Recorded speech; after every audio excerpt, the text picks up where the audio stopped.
4장 54절에서 8장 1절 말씀을 함께 한 절씩 나눠서 읽도록 하겠습니다. 그들이 이 말을 듣고 마음에 찔려 그를 향하여 이를 갈거늘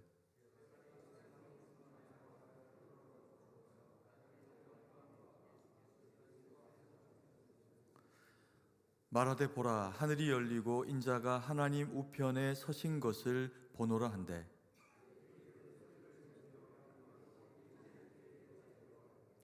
성 밖으로 내치고 돌로 칠새 증인들이 옷을 벗어 사울이라 하는 청년의 발 앞에 두니라.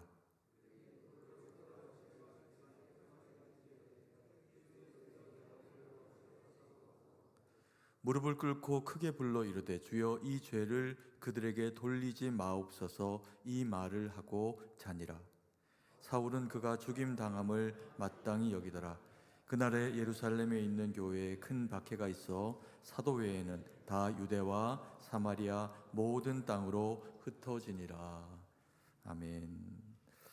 저희가 행복한 복음전도 축제를 하나님 은혜 가운데서 기도하며 준비하고 있습니다. 그래서 오늘 우리 성도님들이 이제 이 한 해 그동안에 기도해 오셨던 분들의 이름을, 성함을 그렇게 이제 적어내고 또 오늘 말씀과 함께 하나님 앞에 기도로 올려드리는 시간을 그렇게 가지게 됩니다.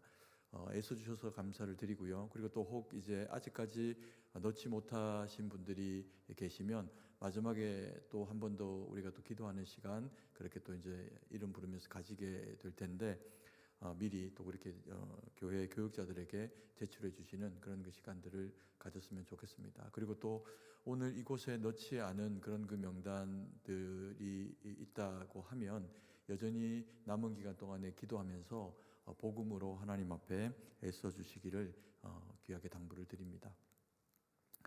바울은 기독교 역사에서 너무나도 중요한 그런 그 이름입니다. 예수님을 제외하고 기독교 역사에서 사람으로서 기여한 가장 공이 큰 사람이 있다라고 하면 어떤 다른 인물보다도 이 바울이라고 하는 사람의 이름이 거론될 수밖에는 없을 겁니다.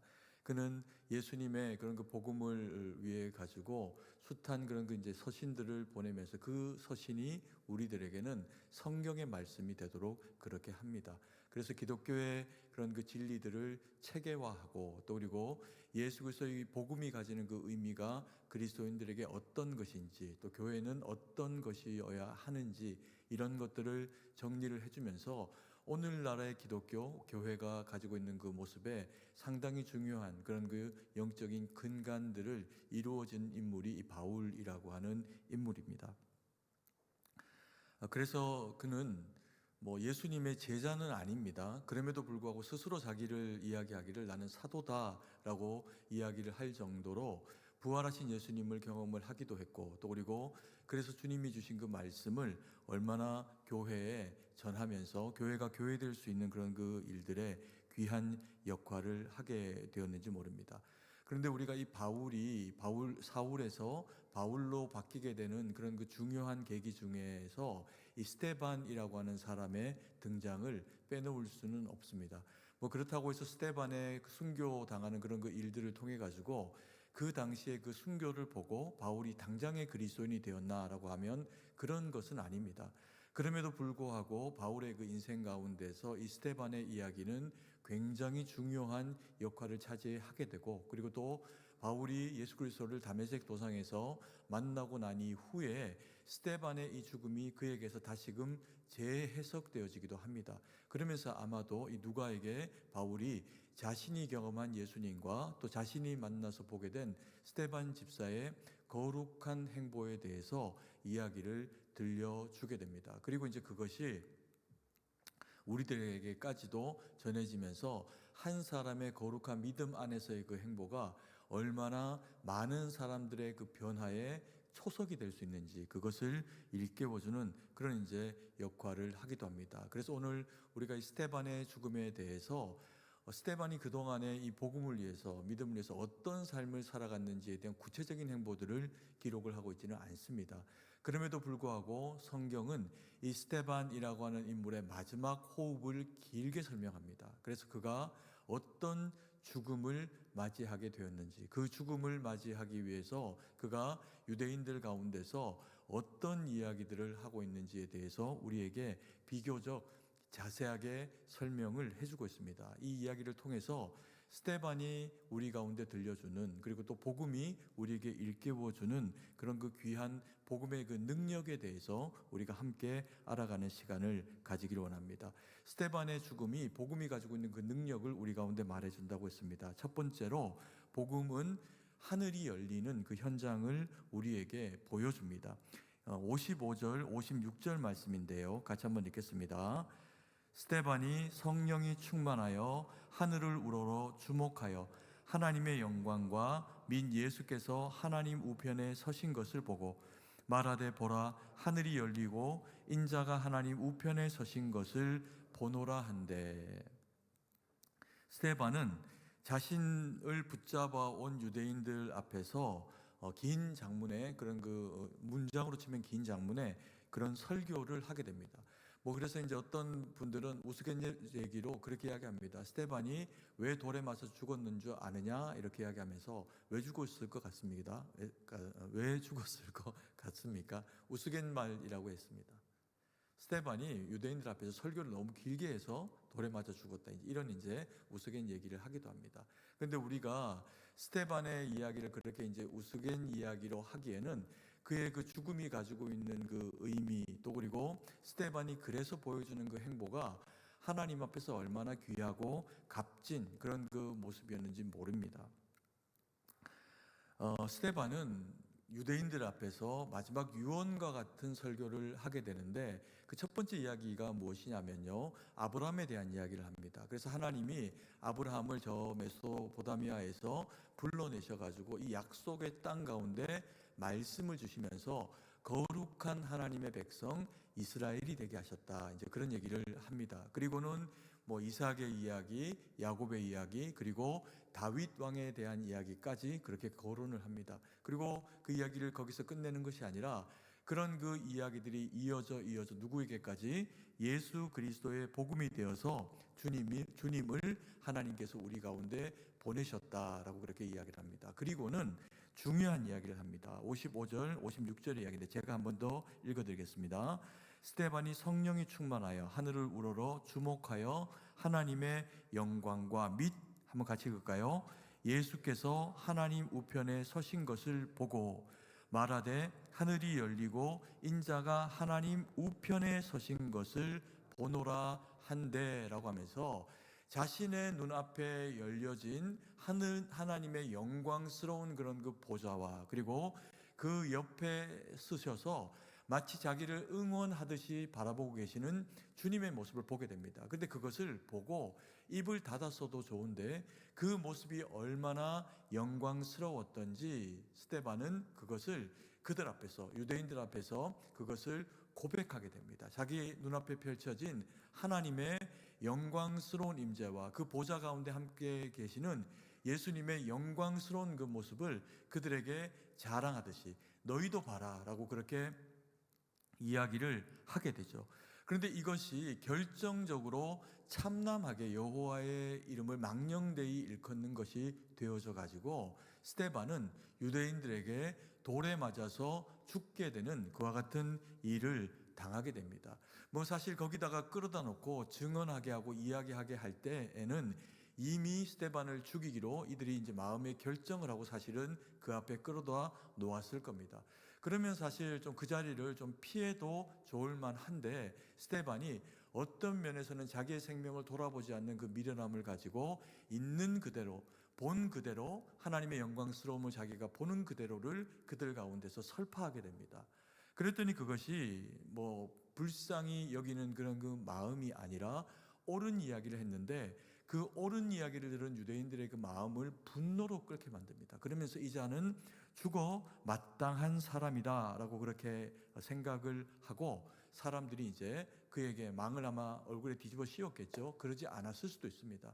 어쨌든 돌을 던져가지고 스데반을 죽음 가운데로 몰고 가는 상황 가운데 이르게 됩니다.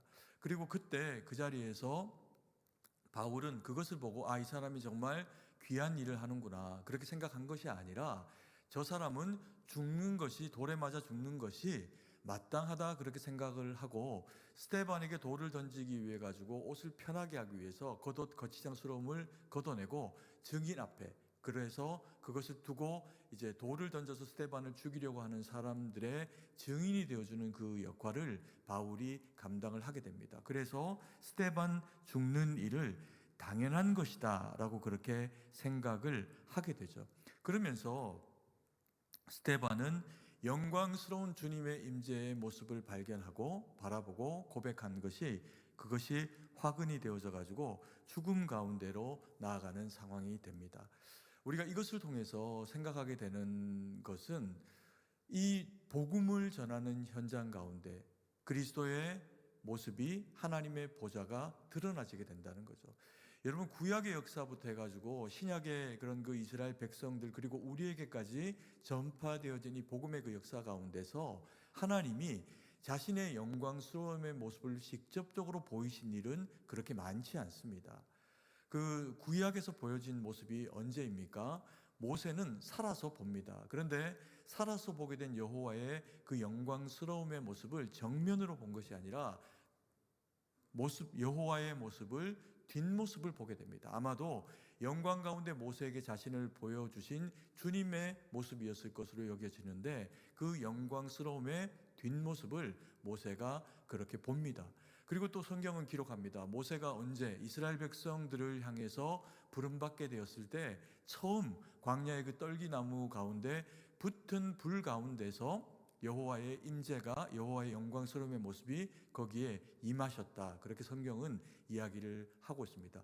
그리고 우리가 아는 놀라운 그런 그 선지자 이사야에게서도 환상 가운데서 보이실 뿐입니다.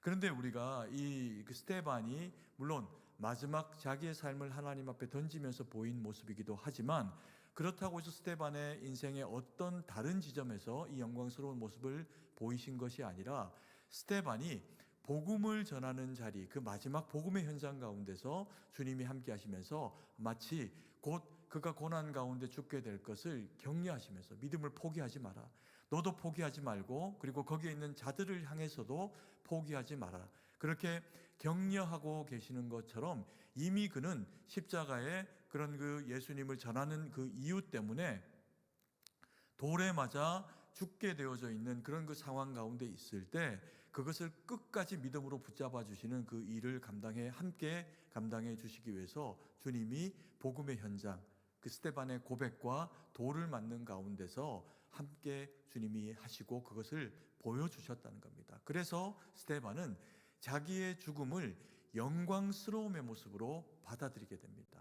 그리고 그 죽음을, 자기의 생명을 아까워하지 않고 자기 지체가 되어지는 이스라엘 백성들이 하나님 앞에 돌아오는 길이 되어주기 위해 가지고 자기의 생명을 거기에 던지는 그런 그 모습을 보여줍니다. 그리고 성경은 또 우리에게 복음이 세상보다 그래서 훨씬 더 강하다라고 하는 것을 우리에게 보여줍니다. 세상은 복음보다 자신이 더 강하다고 이야기합니다. 그래서요, 복음을 전하는 사람을 잡아다가 죽일 수도 있다. 복음 전하지 마라. 복음을 전하면 너희에게 불이익이 주어질 것이다. 그렇게 이제 이야기를 하고 있습니다. 그래서 스데반을 잡아다가 그를 죽이는 그런 그 일들까지 그렇게 감당을 하고 있는 것을 보여주죠. 57절, 58절 말씀을 같이 한번 읽습니다. 그들이 큰 소리를 지르며 귀를 막고 일제히 그에게 달려들어 성 밖으로 내치고 돌로 칠세 증인들이 옷을 벗어 사울이라 하는 청년의 발 앞에 두니라. 이 스데반의 복음을 전하는 그 모습이 그리스도인 된 우리가 바라보는 관점으로 보면은 얼마나 이게 아름답고 숭고한 일입니까? 이거 자기의 이익을 위해서 내가 어떤 높은 자리에 앉겠다고 싸우기 위해서 분투하다가 그렇게 되어진 것이 아니고, 예수님을 모르고 예수님을 십자가에 못 박는 어리석고 악한 일들을 자행한 그들로 하여금 하나님 앞에 돌이키고 회개할 수 있는 그 길을 열어주기 위해 가지고 거룩한 복음을 그들 앞에서 전합니다. 그런데 그들은 이 사람 스데반을 불쌍히 여기지를 않고 밀어서 넘어뜨리고 그리고 돌을 던져서 죽음 가운데로 그렇게 이제 내모는 그런 그 상황 가운데 그를 처하게 만듭니다.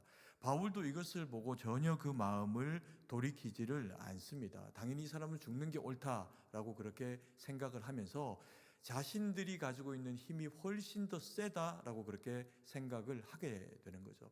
우리가 이 가운데 하나 좀 고민해 봐야 될 영역이 있습니다. 진짜 옳은 것이 무엇인가? 라고 하는 부분입니다.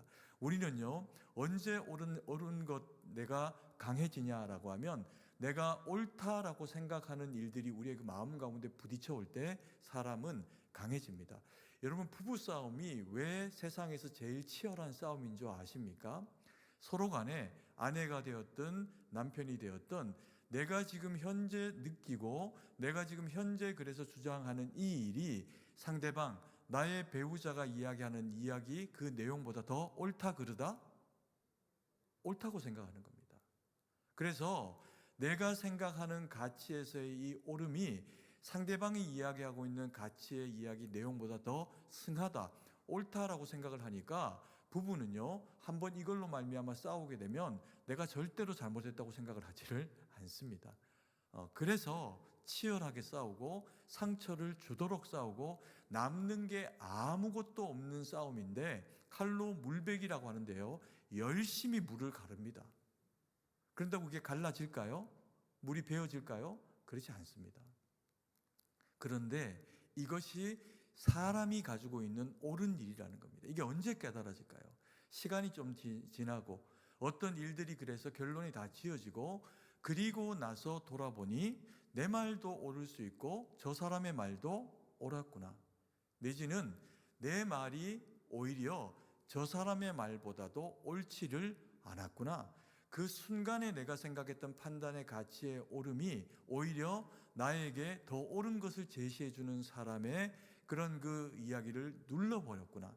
이런 이제 생각들을 우리가 할 수가 있다는 겁니다. 언제? 시간이 지나면. 그러면 시간이 지나기만 하면 다 그렇게 깨달아질까요? 그렇지 않습니다.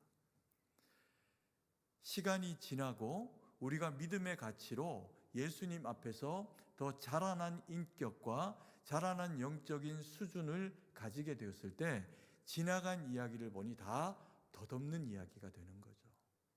그러면서 더 옳은 이야기가 이기게 됩니다. 이 얘기는 결과적으로 내가 옳은 것도 아니고 진정으로 옳아서 이겨야 하는 어떤 상황의 가치의 판단에 있다면 그것은 내 철학도 아니고 내가 중심으로 더 중하다 생기는 어떤 것도 아니고 누구만 옳다는 얘기입니까? 주님만 옳다는 얘기입니다. 그게 복음입니다. 우리는 다 틀리고 우리보다 더 옳을 수 있고 항상 옳으신 분, 그분이 누구다? 그분이 예수라는 겁니다. 여러분, 유대인들이 스데반을 왜 죽일 수 있었을까요? 그들은 옳다고 생각한 것 때문에 형제를 죽였습니다. 스데반이 남입니까? 자기 형제입니다. 그런데 내가 생각하는 방식의 하나님, 내가 아는 전통을 따르는 하나님, 성경에게 묻지도 않고 그리고 하나님께 물어보지도 않고 자기 스스로 이제껏 생각해왔던 가치의 옳음이 스데반이라고는 더 옳은 복음, 너희를 위한 복음을 내가 주노라라고 하는 예수 그리스도의 복음에 대한 그 옳은 가치를 이야기하고 심지어 하늘 문이 열리면서 그들은 보지 못하는 하늘의 모습을 하나님의 보좌와 영광 가운데 서신 주님의 모습을 그들에게 보여주는데 죽여버립니다. 그게 우리의 모습이에요. 아무도 옳다고 생각하지 마십시오. 아무도 내가 가지고 있는 가치가 또 다른 누군가의 가치보다 더 옳을 거라고 생각하지 마십시오. 누구만 옳아야 합니까? 말씀해 보십시오. 누구만 옳아야 합니까? 주님만 옳아야 합니다. 가정에서도 주님만 옳아야 하고 교회에서도 누가 옳아야 합니까?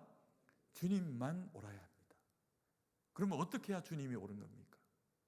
그게 오늘 본문의 이야기입니다. 스데반은 자기의 의로 죽지 않습니다. 형제를 위해서 죽습니다. 형제를 위해서 복음을 이야기하고 형제를 위해서 죽을 줄 알고 이야기하는 겁니다. 그리고 그들과 싸운 것으로 보입니까? 돌 들고 던져가지고 맞춰서 죽인 걸로 보입니까? 우리는 그래야 이기는 줄 압니다. 근데 성경은 그렇게 얘기 안 합니다. 스데반은 돌을 들어서 자기에게 돌을 던지는 자에게 돌을 던지지 않습니다. 왜요? 그보다 더 귀한 것을 가졌거든요. 그보다 더 아름다운 것을 가졌기 때문에 그렇습니다. 그게 복음이라는 거예요. 복음은 참아내고, 복음은 받아내고, 복음은 사랑하고, 복음은 원수를 내 형제로 이해하고 수용하고, 내가 이해 안 되는 남편을 기다려주고, 아내를 기다려주고, 그리고 함께 살고 끝까지 사실 포기하지 않는 겁니다. 여러분, 우리가 다 잊어버렸는데요. 몇 해 전보다는 좀 더 길어졌습니다. 한 10년도 조금 더 된 이야기일 수도 있는데, 그 당시에 한 1, 2년 사이에 대한민국의 청년들이 또 목회자가 외국에 가서 죽임을 당한 그런 일들이 있었습니다. 이라크의 한 청년이 선교사라는 이름을 가지지 않고 선교를 위해서 갑니다. 그래서 미군에 취직을 하고, 그리고 이제 수송하는 어떤 물자를 나르는 일을 하다가 이제 반군들에게 잡힙니다. 그리고 거기서 이제 목이 썰려서 죽어요. 참수를 당합니다. 다 아시는 이름일 거예요. 김선일이라고 하는 이름입니다. 근데 그는 복음 때문에 갔습니다. 철군해 주세요, 해주세요 이렇게 이야기했지만 어떤 사람은 그것 때문에 막 욕했습니다. 그리스도 믿는다고 하면서 저렇게 쩔쩔매고. 여러분이 한번 당해보십시오. 제가 당해도 그랬을 겁니다. 두렵죠. 어떻게 두렵지 않습니까? 근데 그는 복음을 위해서 그 자리에 갔어요. 그리고 복음을 전했을 겁니다. 우리에게 보여진 이야기가 그것일 따름이지. 그리고 그렇게 죽습니다. 그리고 얼마 안 있다가 샘물교회 청년들이 선교를 갑니다. 거기에서 목사님 한 분, 그리고 또 청년 하나가 또 목이 떨어집니다. 총살 당해서 죽습니다. 배형규 목사님, 심성민 형제라고 하는 두 사람이 복음을 전하러 갔다가, 선을 끼치러 갔다가 죽임을 당하고요. 그리고 한국 사회가 그것으로 엄청 많은 상처를 받아가지고 사실 단기 선교가 다 끊겨버립니다. 그리고 교회가 엄청나게 욕을 먹었습니다.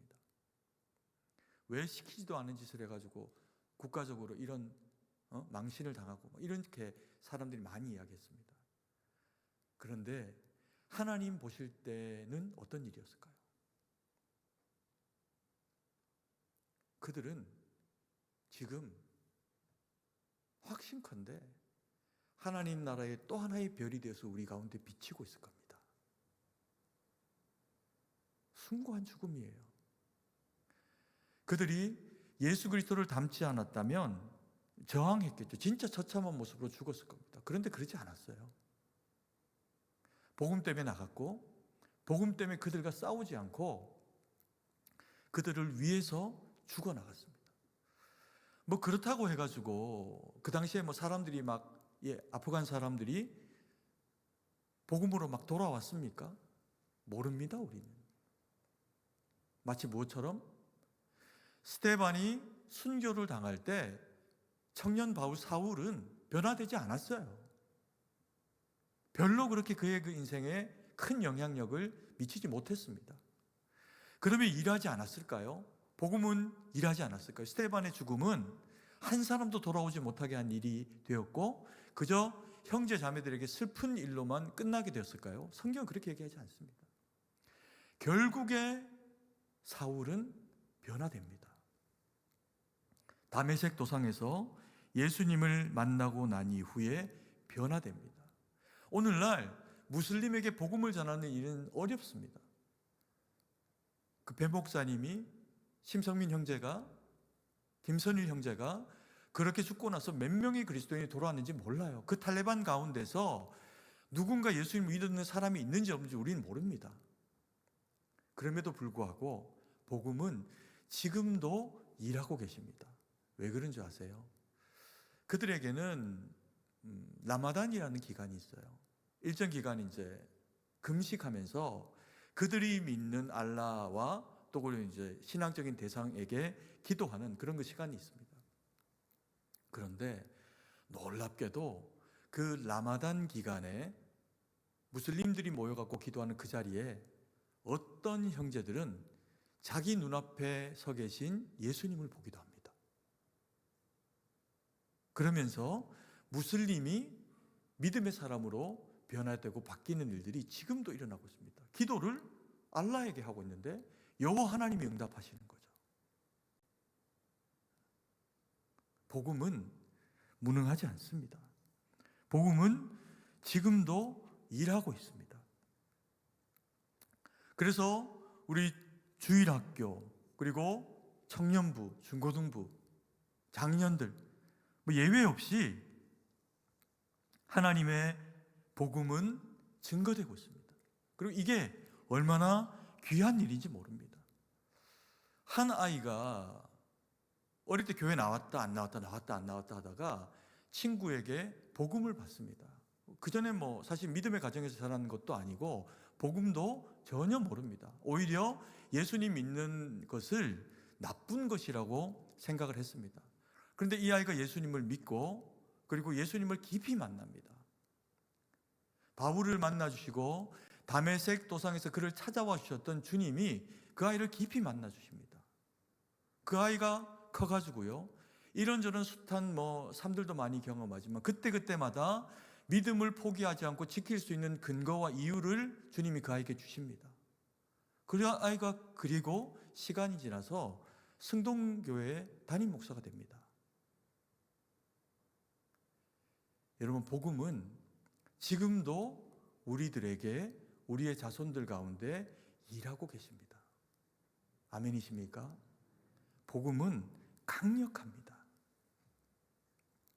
절대 세상에 으르렁거리는 소리, 복음 전하면 죽여버리겠다 이야기하는 그들의 그 이빨 날카로운 소리, 때로는 이게 더 옳은 것이다 이야기하는 누군가의 소리, 그 소리보다도 더 거룩하고 더 강력하고 더 힘이 있습니다.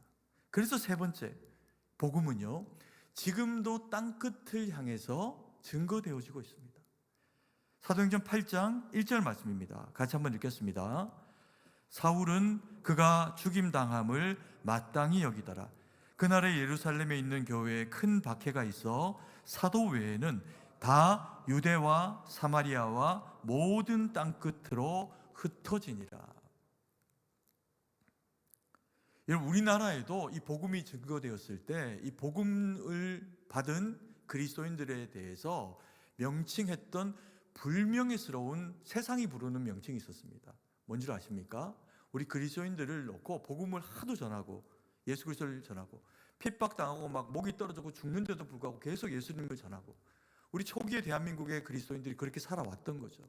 그래서 이들이 전하는 이 복음의 전파력을 막을 수가 없다. 그래가지고 그리스도인들을 연병이라고 불렀습니다. 연병, 전염병. 그만큼 복음을 받은 사람들의 이 복음이 전파되고 이걸 막을 수 없었다는 거죠. 8장 1절 말씀에 제가 한번 더 읽어드리겠습니다. 사울은 그가 죽임당함을 마땅히 여기더라. 그날에 예루살렘에 있는 교회에 큰 박해가 있어 사도 위에는 다 유대와 사마리아와 어디로? 땅끝으로 흩어지니라. 이 누가 하신 말씀입니까? 예수님께서 예루살렘 가운데 모여 있었던 이스라엘 백성들 가운데 그리스도인 된 자들에게 주셨던 말씀이 성취된 겁니다. 예언된 겁니다. 이들이 의지적으로 내가 땅끝에 나아가서 복음 전해야겠다 이렇게 한 게 아니라 주님이 그들에게 복음을 주셨고 너희는 이 사명자로서 살게 될 것이다. 근데 이들이 모여 있어서 흩어질 생각을 못 합니다. 왜요? 복음은 유대인들에게만 주어진 거로 착각하고 있었으니까요. 베드로도 그렇게 생각했습니다. 근데 그게 아니라는 거죠. 그래서 하나님의 이 계획이 분명히 말씀하셨습니다. 이 복음은 너희들만의 것이 아니다. 유대인에게서 시작되었으나 땅끝에 있는 민족에게 이르기까지 주신 것이다. 그래서 어떻게 합니까? 예루살렘과 온 유대와 사마리아와 땅끝까지 이르러 이 복음이 전파되리라 그렇게 말씀하셨습니다. 그리고 그것을 위해서 성령의 놀라운 역사와 은혜와 능력을 그들의 그 정수리에서부터 혀끝에까지 이루도록 하나님이 성령의 충만을 이스라엘 백성들 가운데 구속된 성도들에게 베푸십니다. 그래서 이 복음이 전파되는데 핍박이 주어지니 이스라엘 백성들 가운데서 지도자 그룹만 여전히 복음을 증거하고 있어 남고, 혹은 지도자 그룹은 누군지 다 알지 않습니까? 그러니까 당장 옮기질 못하는 겁니다. 그러니 누가 피하는 겁니까? 그 나머지 모든 그리스도인들이 나도 그리스도인 하면 죽으니까 온 유대와 사마리아와 땅끝을 향해서 디아스포라로 흩어지기 시작합니다. 근데 이 말씀이 제가 오늘 준비하는 이 과정 가운데서 자꾸만 예수님이 하셨던 마가복음의 내용과 자꾸 오버랩이 되는 겁니다. 마가복음 4장 8절 말씀입니다. 같이 한번 읽겠습니다.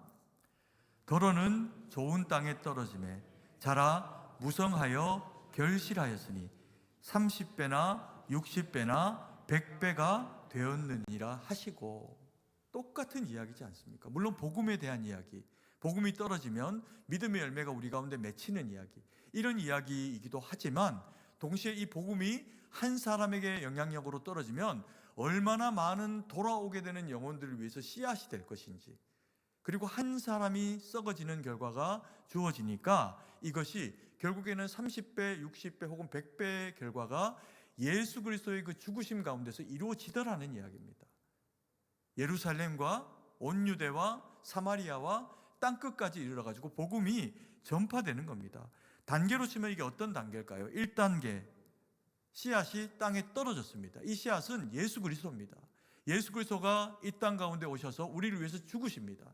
그랬더니 어떻게 될까요? 그리스도인들이 태어납니다. 그러면서 2단계, 자라서 무성하게 됩니다. 그리고 3단계, 결실하게 됩니다. 그리고 4단계, 이 결실이 어디까지 가게 됩니까? 30배, 60배 혹은 100배까지 이르게 됩니다. 이것이 예루살렘 1단계, 2단계 어디? 온 유대와, 3단계 어디? 사마리아와, 4단계 어디? 땅끝 우리에게까지 오게 됐다는 겁니다. 여러분, 복음이 증거되어지는 것에는 두 가지의 중요한 경로가 있습니다. 하나가 뭐냐 하면 핍박입니다. 핍박을 받으면 그것을 숨기지 못하는 그리스도인들이 피하는데 복음은 전하게 되어 있습니다. 그래서 복음의 확산이 이루어집니다. 그리고 또 하나의 복음이 증거되어지는 경로가 있습니다. 그게 순종입니다. 말씀을 받은 자들이 핍박하고 상관이 없이 내게 주어진 이 사명이 복음을 전하는 것이다 라고 믿어 의심치 아니하면서 복음을 전하게 됩니다. 그것이 이제 순종을 통해서 복음이 증거되어지는 시기입니다. 그럼 보십시오. 우리나라는 지금 어느 단계, 몇 단계의 복음 전파의 현장 가운데 있습니까? 1단계 뭐라 그랬습니까? 복음이 떨어지는 것. 이건 예수 그리스도의 복음입니다. 그리고 또 우리가 복음을 받은 자로서 어딘가에 가서 복음을 전하게 되면 내가 썩어지는 그 역할을 감당해야 할 때도 있겠죠.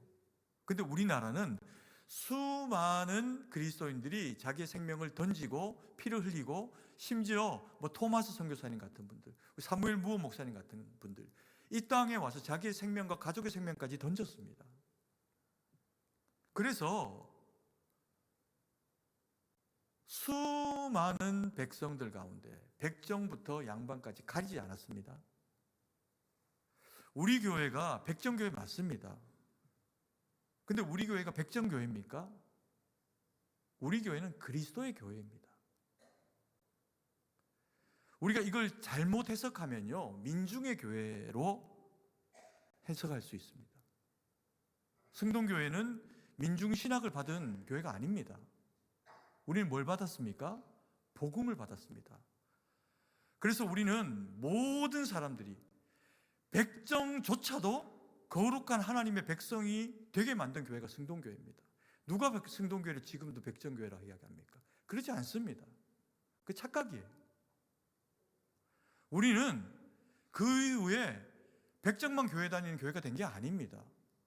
왕의 후손도, 왕족도, 그래서 제상도, 양반도, 천민도 아무도 구별하지 않은 교회가 된 교회가 승동교회지 승동교회 백정교회 아닙니다. 우리 백정 아니잖아요. 우리는 거룩한 하나님의 비슷하긴 한데 백정들이 아니라 백성들입니다. 아멘이십니까?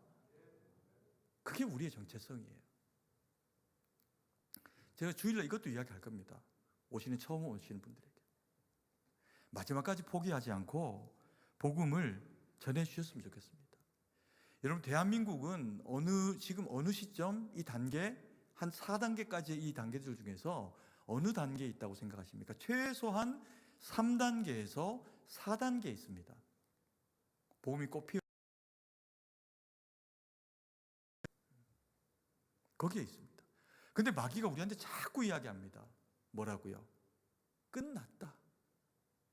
3단계는커녕 4단계는커녕 대한민국 교회는 끝났다. 유럽 봐라. 유럽의 그 화려한 교회들 봐라. 근데 그거하고 우리하고는 근본적으로 다릅니다. 왠지 아세요? 그건 구교잖아요, 구교. 우리가 캐톨릭입니까? 우리는 여전히 펄펄 끓는 복음으로 살아있는 그리스도 예수의 교회입니다. 가톨릭은 왜 망했을까요?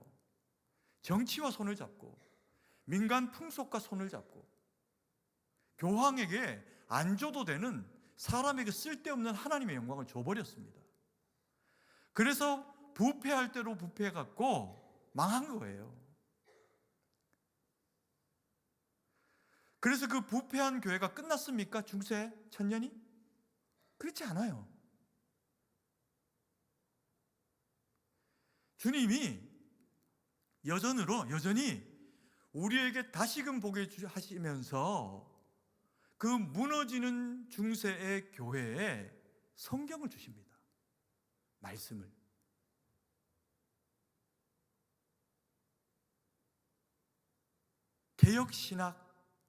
개혁신앙이라는 이름으로 말씀을 주십니다. 말씀으로 돌아가라. 많은 그리스도인들이 착각합니다. 뭘로? 우리가 먼저예요? 캐톨릭이 먼저예요? 우리가 먼저입니까? 가톨릭이 먼저입니까? 손을 한번 들어보겠습니다. 가톨릭이 먼저다. 손 내리시고. 우리가 먼저다. 기독교가 먼저다. 한 5분 손 내리십시오. 그럼 나머지는 모르겠다. 누가 먼저일까요? 우리가 먼저입니다. 우리는 가톨릭에서 나온 게 아니에요. 썩은 가톨릭에서 다시금 어디로 돌아가자? 초대교회의 신앙으로 돌아가자. 주님이 세운 제자들과 주님이 그리스도께서 교회의 몸이 되어주시면서 머리가 되어주시면서 우리를 몸으로 삼아주셨던 그 시절로 돌아가자. 루터가 칼빈이 다시 성경 붙잡고 성경으로 그래서 돌아가자 라고 이야기해서 성경으로 돌아간 교회가 우리 교회예요. 개혁교회입니다. 아멘이십니까? 근데 왜 우리가 캐톨릭에서 시작됐어? 그러지 않았어요. 우리는 원래 주님이 세우신 그 교회에서 시작된 그 교회로 돌아간 자들입니다. 그 신앙의 자긍심을 가져야 됩니다. 다시 한번 묻겠습니다. 가톨릭이 먼저다. 손 한번 들어보십시오. 개신교가 개혁주의 신앙을 가지고 있는 우리가 먼저다. 손 한번 들어보십시오. 아직도 안 들고 계시는 분들 손을 드세요. 손을 자랑스럽게 손을 들어야 됩니다. 손 내리셔도 됩니다. 우리는 복음으로 주님으로 돌아간 교회예요. 아멘이십니까? 놀라운 일이죠. 여러분, 복음으로 주님이 교회를 세우시고 좀 삐딱해졌던 세월도 있지만 근데 하나님이 너무나도 감사하게 모두가 백정이 아니라 모두가 양반도 아니라 모두가 그 이상의 신분으로 회복되어지는 그리스도 예수의 자녀가 되게 하셨다는 거예요. 여러분, 이 승동교회가 의미 있는 건 백정에서 시작됐기 때문이 아닙니다. 원래 우리는 양반하고 백정 같이 있었어요. 복음으로 백정이 그리스도인이 되고 나니 양반에게도 부끄럽지 않고, 복음으로 양반이 참된 복음을 알고 나니 백정을 멸시하지 않고, 마부를 멸시하지 않고 형님이라고 불러줄 수 있는 성숙한 신앙, 그 신앙을 가진 교회가 승동교회라는 겁니다. 그게 우리 역사예요. 이재용 목사님이 그런 분이시잖아요. 왕족이고 대감이고 마부에게 그런데 형님이라고 하셨어요. 왜? 복음이 우리를 형제되게 하셨다는 거죠. 여러분, 종교개혁자들이 이걸 복음으로 봤습니다. 그래서 수많은 사람들이 죽어요. 성경 말씀을 받은 농민들이. 뭐 대단한 어떤 지주가 아니어도 믿음을 하나님의 근본으로 받은 성도들이 로마에 짐승에게 찢겨 죽고 물려 죽고 창에 찔려 죽었던 그리스도인들만 아니라 그 이후에 우리의 믿음의 선조가 되어준 종교개혁에 참여했던 수많은 그리스도인들이 또 죽습니다. 칼에 기름에 튀겨 죽고 껍질이 벗겨 죽고 모슬림에게 죽고 캐톨릭 신자에게 죽고. 그런데 이들은 끝까지 그 복음을, 하나님의 말씀을 붙잡고 살아내고 견뎌냅니다. 우리가 너무나도 잘 아는 이야기. 솔라 스크립투라, 솔루스 크리스투스, 솔라 그라티아, 솔라 피데, 솔리 데오 글로리아. 오직 성경, 오직 그리스도, 오직 은혜, 오직 믿음, 오직 하나님께 영광. 이게 복음입니다. 그래서 이 복음은 부족한 우리를 그렇게 거룩하게 빚으시고 새로운 피조물로 만들어내시면서 지금도 이 복음은 우리를 변화시키고 전하게 하고 그리스도인답게 만들고 있습니다. 여러분, 제가 승동교회 담임 목사가 되고 나서요, 많은 것들을 생각하게 됐습니다. 매년 한 가지씩 하나님이 중요한 어떤 관점을 제게 바꾸게 하셨어요. 근데 작년 올해 들어와갖고 제게 바꾸어 주신 것이 복음입니다. 그전에는 열심히 설교하고 설교 잘 전하는 게 복음이었어요. 저한테는 그 역할을 하는 거였습니다. 그런데 승동교회 담임 목사로 부임을 해가지고 한 4년 5년 전에 보니까 이전에 섬기던 교회들하고 우리 교회는 가지고 있는 형편이 다른 거예요. 이전에 있었던 교회들은 위치가 좋았습니다. 광나루역에 있고 분당에 있고 주변에 다 아파트 단지고 가만히 있어도 막 몰려드는 교회였어요. 근데 우리 승동교회는 가만히 있으면 다 흩어지는 교회입니다. 멀리 살고.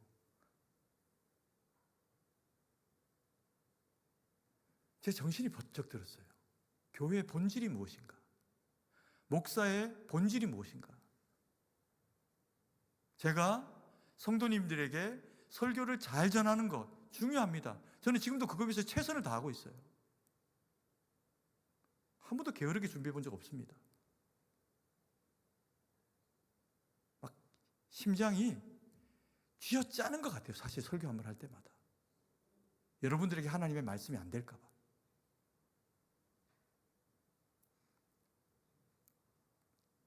근데 이건 제 당연한 노력이고, 당연한 노력이라고 이게 복음이 됩니까? 여러분들의 신앙을 주님 앞에 잘 세워주는 그 역할에서 하나님이 승동교회가 세워진 목적이 무엇이었나, 그걸 생각하게 하시더라고요. 복음을 위해서 세운 겁니다. 대한민국의 수많은 교회들이 승동교회를 통해서 나오고 어머니 교회가 되고 100개도 넘는 교회가 우리 교회를 통해서 전파되고, 제가 어떤 교회, 서울의 유력한 교회 홈페이지 들어가 봤다 깜짝 놀랐습니다. 왠지 아십니까? 그 교회 연역에 들어가서 1번 승동교회 아무개 장로님, 아무개 권사님 헌신으로 이 교회가 초석을 딛다, 이런 이야기가 한두 교회가 아니에요. 그 영광 다 어디 가고, 이제 이 영광을 우리가 다시금 회복해야 하는 시절을 우리가 대하고 있는 겁니다.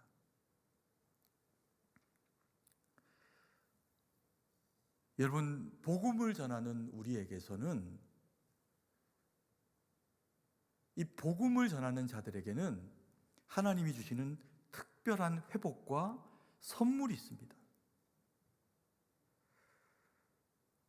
사도행전 7장 59절 60절 말씀인데요, 같이 한번 읽겠습니다. 그들이 돌로 스데반을 치니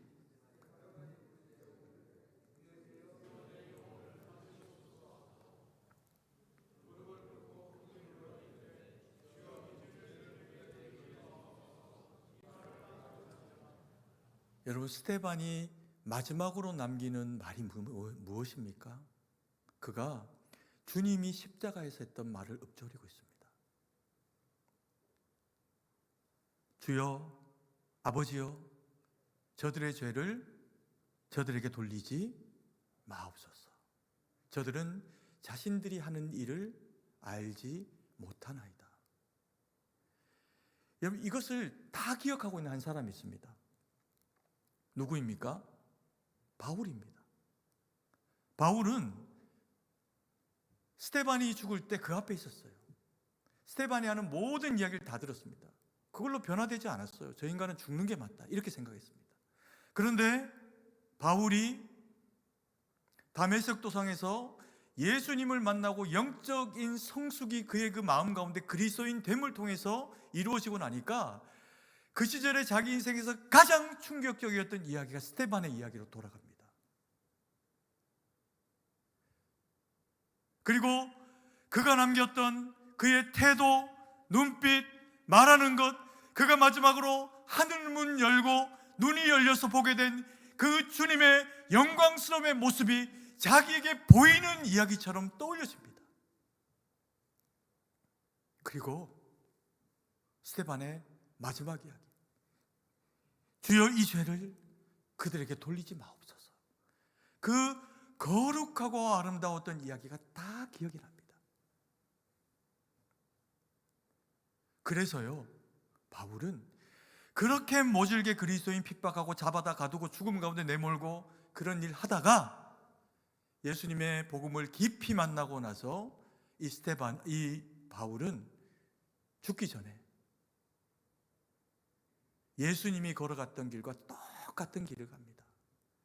빌라도 앞에 문초를 당하고 헤롯에게 문초를 당하셨던 주님의 모습처럼 똑같이 문초를 당하고 총독 앞에 서고 부끄러움을 당하고 그리고 복음을 위해서 헌신하는 모습 보여줍니다. 주님의 모습과 똑같은 모습이 보여져요. 이게 어떻게 가능했을까요?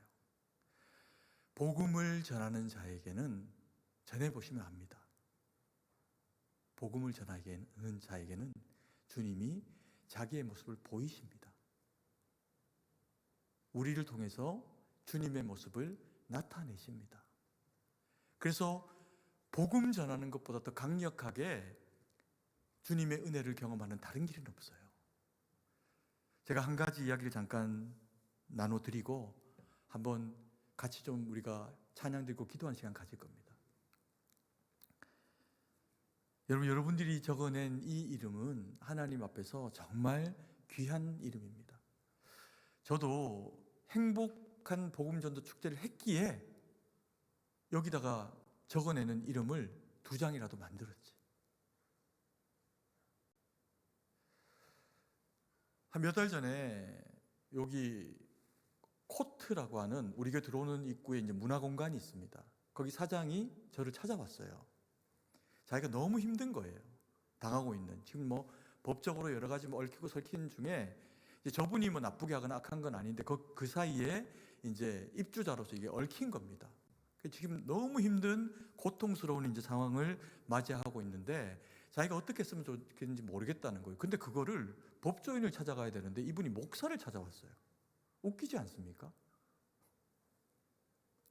근데 이분이 하는 그 이야기들 가운데서 사업가로서 이야기를 저한테 묻는 게 아니라 아직 예수님을 안 믿는데 그리스도인다움의 모습으로 자꾸 저한테 묻는 거예요. 목사님이 어떻게 했으면 좋겠습니까?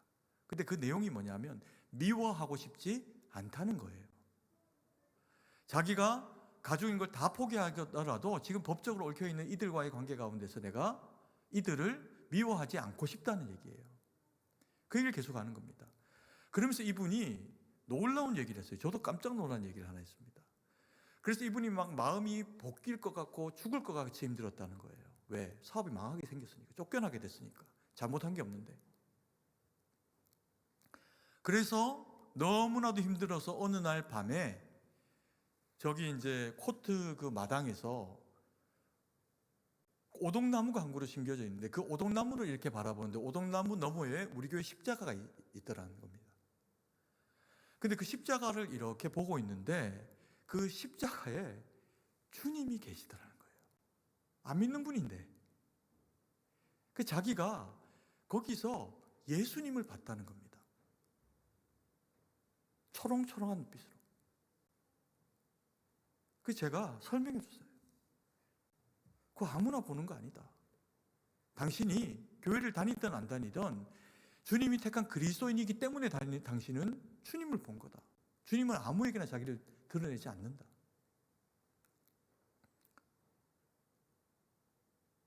그리고 예수님을 영접하고 돌아가셨어요. 기도해 주니까. 그리고 이제 가끔씩 교회에 나오기도 하고 이렇게 하셨어요. 근데 제가 이 행복한 복음전도 축제를 하니까 누군가에게는 복음전도인데 저는 만나는 게 다 그리스도인이잖아요. 일부러 시간 내기 너무 쉽지 않고. 그래서 우리 여기 박물관의 소장님, 오웅환 소장님, 또 안주영 코트 사장님에게 복음을 전한 겁니다. 너무 감사하게 오기로 했어요. 이번 주일날 두 분이 다 예배드리러 오기로 했습니다. 2부 때. 여러분 생각나실 때 기도해 주십시오. 여러분 이분들이 믿음 안에 살고 여러분들이 믿음 안에 잘 되어져야 됩니다. 복음을 전하는 여러분들에게는 저에게는 주님의 모습이 보여지게 됩니다. 그 얘기를 다른 얘기로 하면요, 우리와 함께 하시고 복음을 전하는 우리에게 주님이 능력을 주신다는 겁니다. 그 주님의 능력이 돼서 지나간 세월에 영광스럽게 쓰임받았던 우리의 믿음의 선조들의 이야기로 끝나는 얘기가 아니라 30배, 60배, 100배의 결실의 어느 단계에 있나? 대한민국과 승동교회는 쇠퇴기 가운데 있다. 나는 동의하지 않아. 절대로 동의하고 싶지 않아. 근데 목사들까지도 이 얘기에 너무 쉽게 동의되고 있어요. 누구의 이야기입니까? 마귀의 이야기예요. 왜 이게 쇠퇴기입니까? 잠깐의 쇠퇴기는 있을 수 있어요. 왜 쇠퇴기가 온 줄 아십니까? 복음을 전하지 않거든요. 어떤 그리스도인이 복음을 전하고 있습니까? 어떤 교회가 복음에 열심히 있습니까? 복음을 안 전하고 있으면서 쇠퇴기 뭐니? 내가 순종하고 있지 않을 따름이에요. 여러분 순종하셨습니까? 여러분 순종하십니까? 그러면 복음은 전해집니다. 내 자녀들을 위해서, 남편을 위해서 복음 때문에 정말 싸우고 있습니까?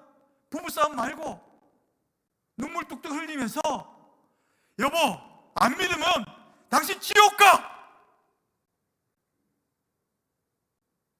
아들아 네가 세상적으로도 잘 돼야 되지만 너 그렇게 살면 지옥 간다! 여러분 이야기해 줍니까? 근데 그게 복음입니다. 여러분 제발 복음보다도 옳아지려고 하지 마십시오. 복음보다도 옳아지면 자꾸 나 때문에 사람들이 다칩니다. 저는 뭐 장로님들이 됐건 누가 됐건 부딪혔는데 그분의 이야기가 저보다 더 안 오라도 다 저드립니다. 대부분. 하지 말자. 안 합니다. 나중에 하면 되지. 때가 되면 하면 되지. 뭐가 더 우선입니까? 복음이 우선입니다. 그분 안에 있는 복음이 우선입니다. 그분이 한 분 그리스도인이 마음 다쳐가지고 목사한테 삐져서 하나님 말씀 못 듣고 복음에서 멀어질까 봐 저는 그게 제일 무서워요. 그래서 저는 굉장히 비굴한 목사입니다. 여러분들 마음 얻으려고, 이뻐 보이려고. 왜? 여러분들에게 복음이 안 들릴까 봐. 여러분, 저를 비롯한 모든 그리스도인에게 가장 중요한 것은 복음입니다. 그 복음을 위해서 나머지 한 내일, 모레, 한 이틀간 좀 살아주세요. 제발, 몇 통 안 들어왔어요 지금. 내십시오. 이게 뭐 잘못된 일도 아닌데.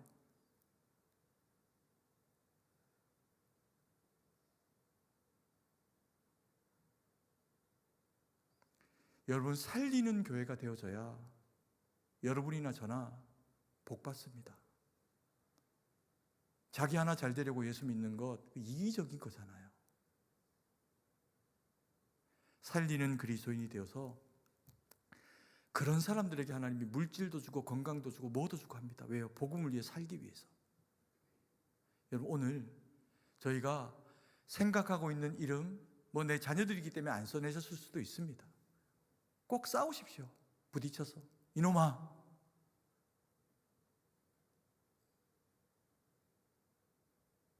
올해 안 되면 내년에 또 할 겁니다. 그 후년에 또 할 거예요. 계속 하는 겁니다. 언제까지? 돌아올 때까지 하는 거지. 이게 첫 번째 기도 제목입니다. 그리고 두 번째 기도 제목. 주님, 내가 복음 전하고 살려고 하니 건강 주십시오. 주님, 내가 복음 전하고 살려고 하니 물질 좀 주십시오. 내가 복음 전하고 살려고 하니 명예도 좀 주십시오. 복음 전하고 살겠습니다. 그리고 배신자 되지 않는 겁니다. 아멘이십니까? 우리의 삶을 놓고, 복음을 놓고 이 시간 내는 주의 영광을 보내 찬양드리고 기도하면서 하나님 앞에 나가기 원합니다.